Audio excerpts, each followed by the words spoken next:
So இந்த belly fat reduce பண்ணுறதுக்கு மார்னிங்கில் நம்ம என்ன ஃபுட்ஸ்லாம் பெஸ்ட்டானதாக எடுத்துக்கலாம் மேம்? பெல்லி ஃபேட்டுன்னு ஸ்பெசிஃபிக்காக டயட்டுக்கு டைரக்டில் ரிலேட்டட் கிடையாது.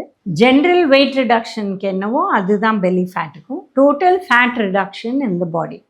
பட் பெல்லி ஃபேட்டுக்கு ஸ்பெசிஃபிக் எக்ஸசைசஸும் சேர்ந்து பண்ணினா நிறைய பெனிஃபிட் வரும். So when we talk about weight loss, பேசிக்காக காலை உணவில் if we can take some fruits and அதுக்கப்புறம் ப்ரோட்டீன் ஃபுட்ஸ், இது ரொம்ப ஹெல்ப் ஆகும். ஏன்னா அந்த ப்ரோட்டீன் ஃபுட்ஸ் வயரை ரொப்பிடும். இப்போ சில பேர் 4-5 இட்லி எடுப்பாங்க, அதுக்கு பதில் 2 அடை இல்லை 2 பெசரட் இல்லை 1 கப் சுண்டல் இல்லை 1 கப் முளைக்கட்டின பயிறு இந்த மாதிரி சாப்பிட்டோம்னா நம்மளுக்கு வயரும் ரொம்பிடும், கேலரியும் குறைவாகும். அண்ட் இது ப்ரோட்டீனாக இருக்கிறதுனால உங்களுக்கு ஒரு நல்ல it gives a head start for the day.